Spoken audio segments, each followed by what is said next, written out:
मूछें हो तो नथुलाल जैसी वरना ना हो। लेकिन एक देश ऐसा है जहाँ के लोगों ने एक राजदूत से कहा कि हमें नथुलाल जैसी क्या किसी भी तरह की मूछ नहीं चाहिए। बात इतनी बढ़ गई कि बेचारे राजदूत को अपनी मूछें कटवानी पड़ गई। यह बात हो रही है साउथ कोरिया की, जहां अमेरिकी राजदूत हैरी हैरिस ने हाल ही में जब अपनी मूछें कटवाई तो ये इंटरनेशनल हेडलाइन बन गई। लेकिन साउथ कोरिया के लोगों को हैरी की मूछों से क्या दिक्कत रही होगी, आइए जानते हैं। दरअसल अमेरिकी राजदूत हैरी हैरिस साउथ कोरिया के सियोल में 2018 में आए और तभी से हैरी की मोटी मूछें वहां के लोगों को अखर रही थी, क्योंकि हैरी की मूछें साउथ कोरिया के लोगों को जापान के उन अत्याचारों की याद दिलाती है जो इस देश पर दूसरे विश्व युद्ध के खत्म होने से पहले 35 सालों तक जापान ने किए। राजदूत की मूछें साउथ कोरिया के कई लोगों को देश के उन्हीं दर्दनाक पलों की याद दिलाते हैं जो 1910 से 1945 के बीच सहे गए। कहते हैं तब के जापानी शासक भी ऐसी ही मूछें रखा करते थे। ऊपर से आग में घी डालने का काम ये हो गया कि हैरिस हैं तो अमेरिकी राजदूत, लेकिन उनके पूर्वज जापान से ही आते हैं। उनका जन्म जापान में हुआ, उनकी माँ जापानी और पिता अमेरिकी नेवी ऑफिसर।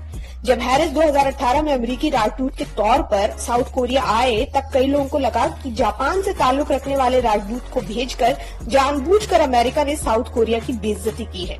हालांकि हैरिस एक इंटरव्यू में कह चुके थे कि मैं कोरिया में अमेरिकी राजदूत बनकर आया हूं, न कि जापानी अमेरिकी राजदूत।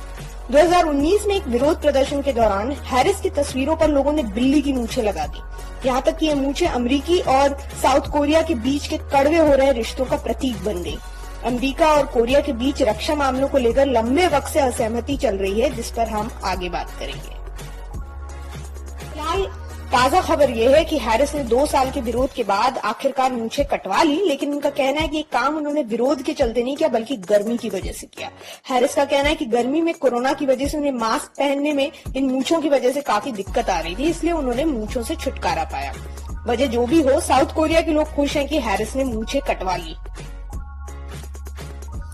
जहां तक साउथ कोरिया, जापान और अमेरिका के बीच के संबंधों की बात है तो पूर्वी एशिया में साउथ कोरिया और जापान के बीच अमेरिका पुल की तरह काम करता रहा। अमेरिका ने इन दोनों देशों में अपनी सेना पिछले 70 सालों से तैनात कर रखी है।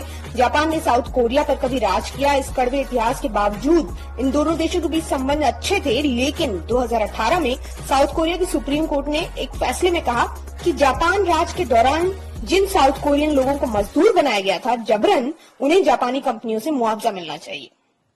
जापान को यह फैसला नागवार गुजरा, क्योंकि उनके मुताबिक दोनों देशों के बीच 1965 की एक ट्रीटी के तहत बात हो चुकी थी कि दोनों देश पुरानी बातों को फिर से नहीं लेकर आएंगे। बस तब से ही दोनों देशों के बीच खींचतान चल रही है। इधर अमेरिका के राष्ट्रपति डोनाल्ड ट्रंप भी दोनों देशों के बीच ठीक से मध्यस्थता नहीं कर पा रहे हैं, जिसके बाद तीनों देशों के बीच कड़वाहट बढ़ती जा रही है।